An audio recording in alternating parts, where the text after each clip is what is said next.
The following podcast is a part of RadioMisfits.com.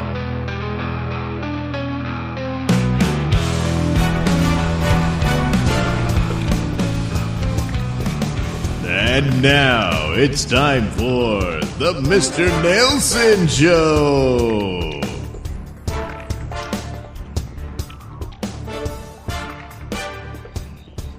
Does Bigfoot dwell in Hudson Valley? Perhaps, but maybe not. On a sunny and brisk Sunday at Poets Walk Park in the Hudson Valley, the scenic Hudson River adjacent trails are filled with outdoor enthusiasts, all eagerly taking in the fresh air. Just a few hundred yards away from the gaggles of day trippers and Lululemon sporting second homers, however, a different scenario is unfolding. A small group makes its way through a forest, led by longtime local Gail Beatty. They're not here to get their daily steps in. Beatty is an avid Bigfoot researcher, and her crew of hardy upstaters are searching for none other than the hairy beast. The idyllic thick stand of oak, beech, and maple trees where hikers are afforded only occasional views of the river and Catskill Mountains beyond might seem like just another scenic upstate spot to the uninitiated. But Beatty and her crew at Bigfoot researchers of the Hudson Valley say they've seen multiple signs of the elusive beast in the area. Normally associated with the primeval Pacific Northwest forest, the Native American legend of Sasquatch, or hairy man in the Salish language, goes back centuries, while the modern nickname of Bigfoot was coined in the 1950s. A patch of riverfront near Bard College, 2 hours north of Manhattan, seems an unlikely spot for a sighting. But the signs are everywhere, according to Beatty. Trees that have allegedly been pushed over, dead animals found floating in water, even Blair Witch Project-esque stick figures that show up on motion tracking tech, all potentially denoting the creature's location. They're more than just an ape in the woods. They can be found around us, and we can't see them because they can be cloaked, Beatty explained to a New York Post reporter while scanning the surrounding trees with the help of divining rods. Beatty and her team of investigators respond to all reports of sightings, often picked up by trail cams frequently used by hunters. At other times, at people's homes, investigations are always conducted free of charge. Since the organization was founded in 2013, its active Facebook group has snowballed from a few enthusiasts to over 6,300 followers. Their mission is to let the world know that the elusive beast is alive, well, and living in the Hudson Valley, and to help those who have tangled with the creature to understand their unique experiences. The proprietor of the popular hook, line, and sinker bait shop in the nearby town of Red Hook, Beatty said she has received 300 reports as far south as Westchester County and deep into upstate.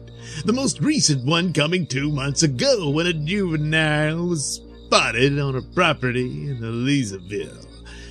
The group even collaborated with Survivor Man host and Bigfoot enthusiast Les Stroud in 2016. Beatty's own Bigfoot journey began in the 1960s, when after getting grounded by her parents, she hiked up Stissing Mountain in nearby Pine Plains to be alone. The rebellious teen had set up camp when she heard a god-awful scream that caused the blood to drain out of her, she recalled. Fearing for her life, she ran back down to her house, white as a sheet. However, it wasn't until 2011 that Beatty realized the provenance of that unearthly sound. While doing the dishes as the show Finding Bigfoot was on TV, she heard the same noise that she had heard on the mountain all those years ago. Curious, she Googled Bigfoot sightings in Dutchess County, pulling up a daytime road crossing of Bigfoot seen by two women on Lake Road in Pine Plains. Beatty then started talking to hunters, anglers, and other outdoor people, and they would tell her stories, motivating her to probe further. I started going out with my friends just out of curiosity, and we started finding tracks, structures, hair on barbed wire fences up on a farm, all kinds of evidence, said Beatty. It was just unbelievable. Brian Herbst is a former tech worker who has joined the Day's Walk. His specialty is attempting to pick up the creature on various Ghostbuster-esque gadgets like the motion tracker, as well as with an electromagnetic field meter that lights up in the presence of paranormal activity. There's also Pat Kip, an octogenarian nurse who has experienced a host of sightings, she said, including one that banged on the side of her house, went up in my backyard, tipped over my picnic table, chairs, and everything. The wind doesn't do that, said the Clever Rack resident. She explained that Bigfoot, which can grow to 10 feet tall, per cryptozoological canon, is nonetheless challenging to pin down because, along with predator-esque camouflage powers, the chameleonic beings can go in and out of dimensions. You can't see them with the naked eye, but they can see you, cautioned the sleuth. And it's best not to get too close. Messing with Sasquatch has its perils, these experts warn. I've had bait shop customers out in the boat where they've thrown little rocks, pebbles, or pine cones, or if they really want you out of an area, they will scream, said Beatty. The clairvoyant critters can also zap people with infrasound, the pros claim. This vibrational frequency disorients a person and makes them dizzy or nauseous, as well as potentially the case with team member Tom Williams, a Carmel well driller who reported suffering severe headaches during our expedition. But despite the mystical cryptid's fearsome appearance and reputation, Beatty said that 90% of the time it means us no harm. Think less abominable, more Harry and the Hendersons. To ward off bad juju, Beatty purifies every team member with white sage smoke before and after the expedition, and also leaves tobacco as a tribute. Human Bigfoot encounters are of particular concern in winter, she said, when the omnivorous cryptid, which eats everything from deer to muskrat and even berries, is forced to scrounge human scraps, per Beatty. I've actually had reports, 2 or 3 reports of them raiding dumpsters, Beatty said, recalling an incident last February. One was on Route 9 at a Dairy Queen in Wappingers Falls, and the manager was closing up. It was 11 p.m., and he went out to put the garbage in the dumpster, and he heard something, and he put his light on, and there was a female Bigfoot dumpster diving, getting food. These stories might beggar belief, but it's never been a trendier time to be a Bigfooter.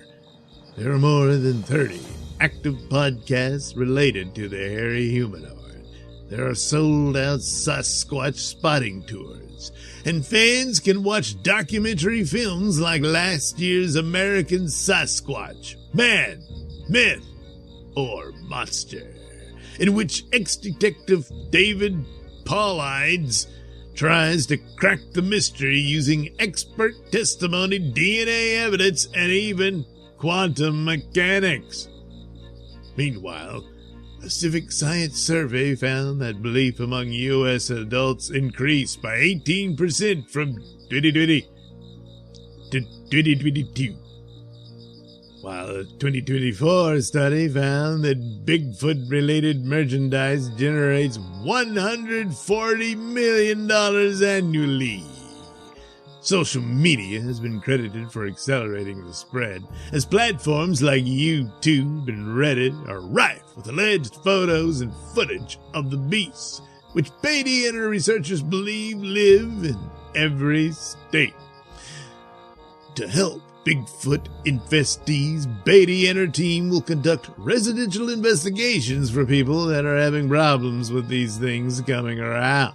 These entail looking for telltale signs like plus-size tracks, a water source, and TP-like tree structures, after which Beatty will gather 5 or 6 people to take a look, keeping the identities of the clients a secret. They then set up trail cameras to deter the beasts, but they're so smart that they will maneuver around the cameras or actually turn them away so you don't see them, said Beatty. What does one do upon encountering a Sasquatch? Beatty explained that we should never throw anything at them or try to harm them in any way because they will retaliate against that. Instead, she advises people to be respectful, put their hands up in a posture of submission, and tell the critter, which she insists understands English, I'm going to leave now, and walk away. But whatever you do, don't run. They have a predator instinct, and they will drop down on all 4s, warned Beatty. The same goes for feeding Sasquatch, which can habituate the creatures much like a bear. Beatty recalled how on December 30th, 2014, she was investigating a man in Tavali who had a whole clan that he fed sandwiches and honey buns every night.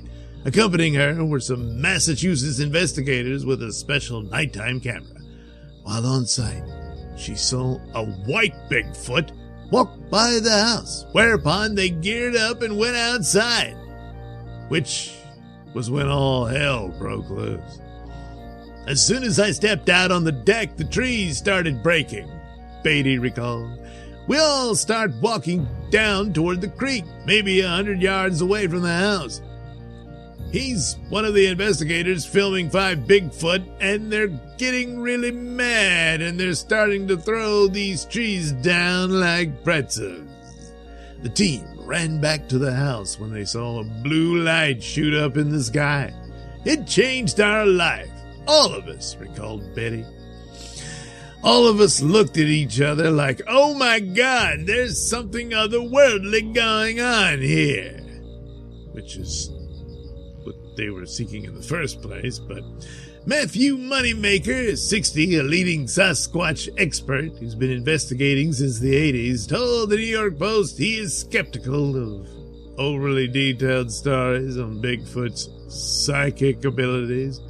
A lot of times, people telling stories are shooting for the big wow, said Moneymaker, who founded the Bigfoot Field Researchers Organization, the de facto database for credible Sasquatch sightings. Instead, the Bigfoot hunter takes a naturalist's approach to the critter, which he believes is a descendant of the extinct ape Gigantopithecus blackie. Enough paranormal-ish stuff happens in their presence or in their vicinity that it might make you think they are something alien, he said. And the weird things that happen in their presence may just be biologically explainable as a result of them having very large brains, because they are very big animals. They don't just have big feet. For her part, Beatty doesn't sweat the skeptics, declaring, I've had other people come into the shop and disbelieve, and then have their own experience, and then come back and say, this happened to me when I was out hunting. I would just say to keep an open mind about the subject, she said. We're trying to find out more about them so that we can safely live alongside them, because they're not going anywhere. So, does a pan-dimensional, psychic, hairy creature live among us? Perhaps, but maybe not.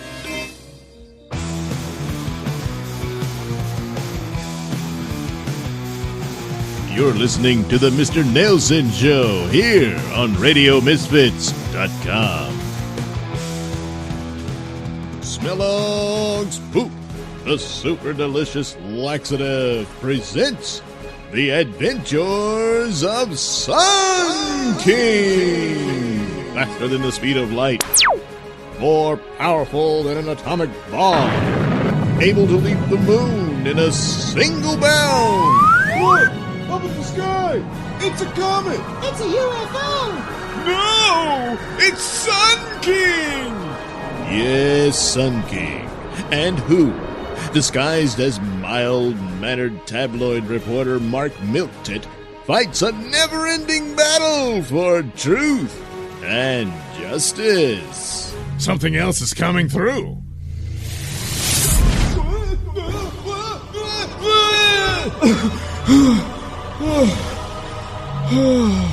Sun King. Green snot. Who the hell is that? Why, that's Whiz Bang, and he's alive. Who? Yeah, I've got to admit, I don't know who that is. Oh, well, you see, Whiz Bang was a founding member of the ASS, the American Super Society, back in the War on Terror and all that sort of thing. And sadly, he died in battle with, I guess, these djinn spirits from another dimension who were trying to destroy Washington, D.C. It's a long-winded story and everything. But one of those evil spirits killed him. And, that was it for Whiz Bang. Wait a minute. Is this the guy that everyone's been saying they could see his ghost? That's right, Night Fury. And even I had this experience some time ago. But it turns out, apparently, he wasn't completely dead, a phantasmic remnant of himself as he phased in and out of time as per his speed powers while he was attempting to protect the president from an attack by that djinn spirit. And, well, that one little phantasmic remnant of him has been in between dimensions and has been running around ever since. Yeah, this is just fascinating. Indeed, and so now it all makes sense. It does? Oh, absolutely, Sunshiner, but I'm sure Dr. Mausoleum can explain it. Right, Doctor? Oh, yes, Sun King. You see, just like we became phantasmic beings trapped between dimensions as a result of the teleportation device that, Sarcophagus forced me to construct. Bastard. Anyway, a similar thing seems to have happened for this Whiz Bang character. Probably because, well, those djinn creatures you were talking about sounds like pan-dimensional beings. So, as a result of the conflux between their abilities and the abilities of, again, this Whiz Bang character, it left him in a phantasmic state, wandering around in between dimensions, and the only way for him to return to the real world that we dwell in, he had to come through, just by happenstance, Rex Rain's teleportation device here. Yes. And there you go, Sunshiner, just like Dr. Mausoleum explained. It all makes sense now. Okay. Well, this is all fine and dandy, but we've got to do something about our current problem. So typical of you, Rex. My escaping and surviving a ghostly realm is appearing as a problem in your eyes. No, you idiot. We've still got to deal with sarcophagus and sepulchre. Oh, yes. I take your point. Hold on a damn minute. We may need sarcophagus and sepulchre's help in the coming war with the Bewitchers. Oh, come on, Hordor. You think I'm gonna fall for your ghost stories? Actually, Sun King, that's not a ghost story. It's the Bewitcher's 100% true threat. But you can't trust Sarko or Sepulchre. Take it from me. I was one of their allies, and they stabbed me in the back. So, I don't know if the Bewitcher's gonna come through and invade the Earth. We're just gonna have to deal with it with what we've got. Dr. Mausoleum, you should know that. You gotta put your petty concerns aside and come together against this serious threat. And I find the so-called super people of this planet insufficient to meet the said threat. Well, Hordor, though I don't deny that this Bewitcher character sounds like indeed a serious threat. But nevertheless, I can't help but agree with Dr. Mausoleum. On first hand, I know how backstabbing and nefarious the likes of sarcophagus can be. So, we're just going to have to let those two go.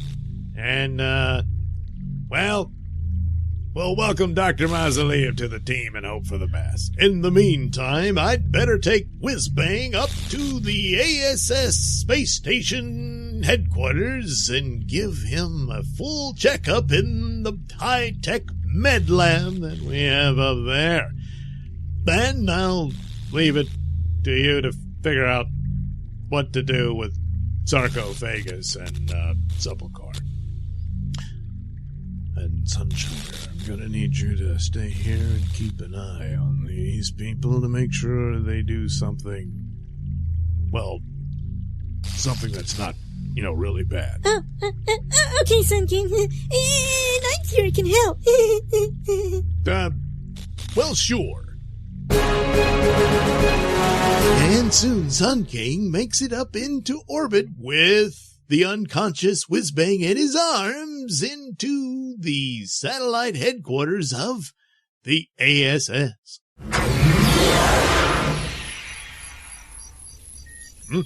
Oh, it appears Night-Night and Frog Prince are already back. Well, Night-Night, how did it... Sun King? Oh my god, Sun King, there you are. Yes, that's right. Wait a minute, Sun King. Who's that in your arms? Great galaxies. It looks like... But it can't be. But it is. It's Whiz Bang. Well, oh my god. Oh my god. Oh, yes, Whiz It is Bang. Whiz Bang. He's alive. Well, Wait a minute. Who's Whiz Bang? Well, remember, Flea, I did mention him a time or two to you, and he was actually a founding member of the ASS, but unfortunately he seemingly died in our first battle. But now it appears we were a bit mistaken about that. But how? How can this be? I remember that day like it just happened. It was so devastating. It literally ripped my heart out. Huh? Oh my What do you god. mean? Yes, it was a terrible tragedy, and yet, perhaps, just perhaps, it wasn't the case. And I mean, I'm holding him right here as I put him into this med lab examination pod. And perhaps it'll give us more clarity on exactly what happened. Clarity? So you have some idea? Yes, that's right, Dr. Spectacular, and I'll explain all about it in the break room while the examination pod does its work on Whiz Bang here. Well, I, for one, am gonna know where you've been all this time, Sun King. Well, Everyone as it was happens, so Smooth worried. Mage, what happened to me plays into my theory about Whiz Bang. So, let's get into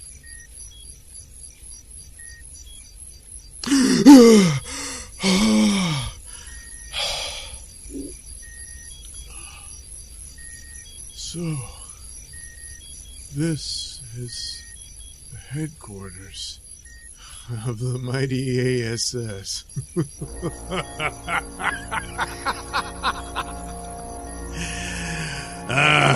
It worked.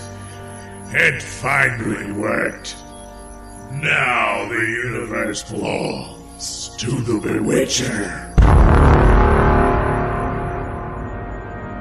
Oh no! Has Sun King and the ASS simply walked the Bewitcher right through the front door? Perhaps we'll find out in the next exciting episode of Sun King! The Adventures of Sun King is a Nailsin production. All characters and stories are written and performed by me, Douglas Nelson, with music by Kevin MacLeod and other public domain sources. Could there be a link between Alzheimer's and picking your nose? Perhaps, but maybe not. Some 90% of the population picks their nose, sometimes several times a day. This may seem like a harmless habit, but frequently digging for gold may have dire consequences. Dirty fingers can introduce bacteria into the nose, causing infections that can lead to crusting, tissue damage, and nosebleeds. Researchers are investigating the theory that trauma to the nasal lining can transmit germs to the brain, potentially triggering inflammation and the formation of amyloid plaques. These are the hallmarks of Alzheimer's disease, a progressive neurodegenerative condition affecting over 7 million Americans. Scientists have been unable to pinpoint exactly what causes Alzheimer's, which gradually impairs memory, thinking, reasoning, and judgment. Some researchers have focused their attention on the crucial nose-brain axis, a direct pathway between the nasal cavity and the central nervous system. Because the brain's smell processing centers are among the first areas damaged by Alzheimer's, smell tests have become a non-invasive way to screen for Alzheimer's risk. Perhaps doctors should ask their patients if they are incessant nose pickers. 2022 study out of Griffith University in Australia found that nose picking can usher chlamydia pneumoniae, bacteria that can cause respiratory tract infections, into the olfactory nerve in the noses of mice. The bacteria can then travel to the brain. As a result, brain cells deposit amyloid beta protein. These fragments cling together to form sticky plaques that disrupt cell communication and cause brain cell death, leading to memory loss and dementia.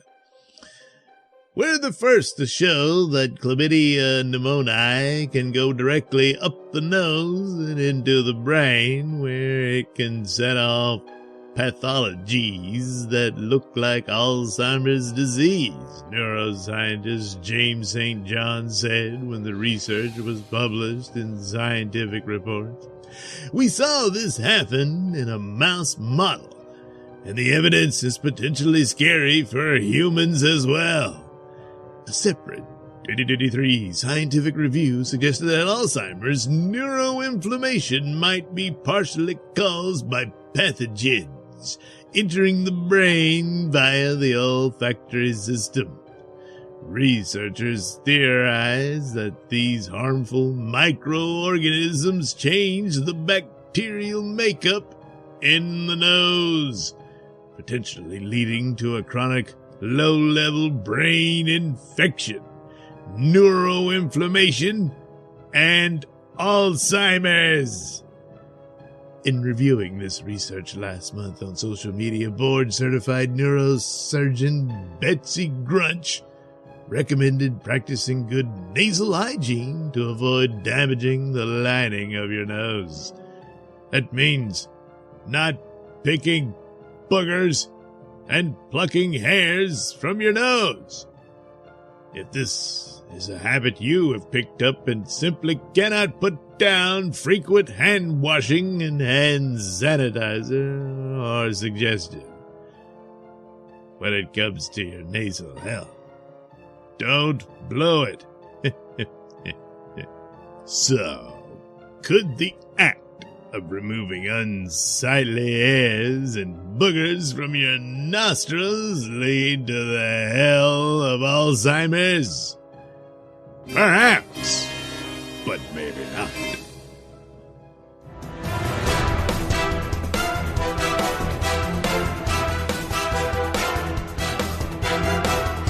The views and opinions expressed during the Mr. Nailsin show do not necessarily reflect those held by RadioMisfits.com. So, any complaints and or comments should be sent to @Mr. Nailsin on Twitter, where they will be promptly ignored and or blocked.